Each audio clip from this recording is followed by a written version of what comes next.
అతివలు అన్నింటా అభివృద్ధి చెందుతూ ఆకాశాన్ని సైతం అందుకుంటున్న ఈ రోజుల్లోనూ సమాజంలోనూ స్త్రీకి ఉన్న భద్రత ప్రశ్నగానే మిగిలిపోతుంది.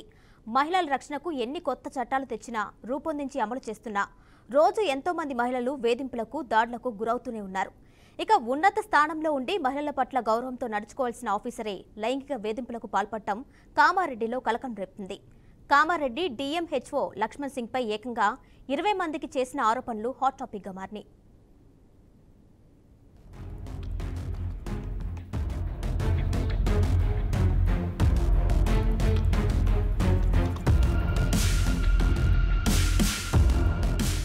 మహిళా వైద్యులపై డిఎంహెచ్ఓ లైంగిక వేధింపులకు పాల్పడుతున్నారనే ఫిర్యాదు ఇప్పుడు తెలంగాణ వ్యాప్తంగా కలకలం రేపుతోంది.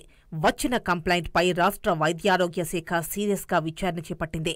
తమపై కామారెడ్డి జిల్లా వైద్యాధికారి లక్ష్మణ్ సింగ్ వివాదాస్పద వ్యాఖ్యలు లైంగిక వేధింపులకు పాల్పడుతున్నారని ఆరోపిస్తూ 20 మంది మహిళా మెడికల్ ఆఫీసర్లు రాష్ట్ర వైద్య శాఖ అధికారులకు జిల్లా కలెక్టర్కు 10 రోజుల క్రితం ఫిర్యాదు చేశారు.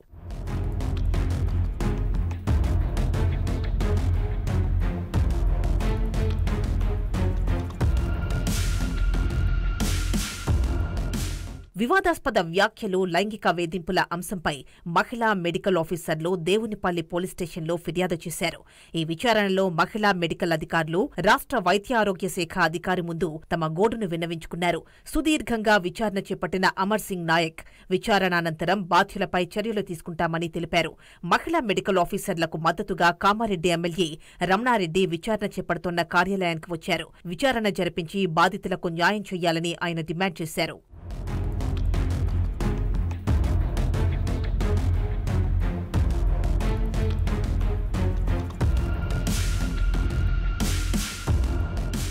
అయితే ఈ నెల 8వ తేదీన జరిగిన సమావేశంలో మహిళా వైద్యాధికారులతో డీహెచ్ఎంఓ చేసిన వ్యాఖ్యలు వివాదాస్పదంగా మారాయి. దీనిపై తీవ్ర అభ్యంతరం వ్యక్తం చేసిన మహిళా వైద్యాధికారులు జిల్లా కలెక్టర్తో పాటు వైద్యశాఖ ఉన్నతాధికారులకు ఫిర్యాదు చేశారు. మహిళా వైద్యులు ఇచ్చిన ఫిర్యాదును సీరియస్గా తీసుకున్న రాష్ట్ర వైద్యశాఖ దీనిపై విచారణకు ఆదేశించింది. ఈ ఘటనపై సమగ్ర దర్యాప్తు చేపట్టి నివేదిక అందజేయాలని రాష్ట్ర వైద్యాధికారిని ఆదేశించింది.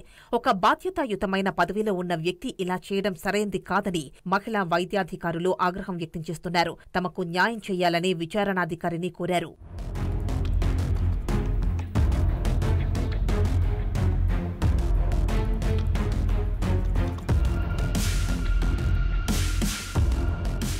మరోవైపు కొన్నాళ్ల క్రితం ఇలాంటి ఘటనే హైదరాబాద్లోని ఇంగ్లీష్ అండ్ ఫారిన్ లాంగ్వేజెస్ యూనివర్సిటీలో జరిగింది. తార్నాకలో ఇఫ్లూలో పీజీ విద్యార్థినిపై 2 ఆగంతకులు అత్యాచార యత్నం చేయబోయారు. ఈ ఘటనపై ఓయూ పోలీసులు కేసు నమోదు చేసి దర్యాప్తు చేస్తున్నారు.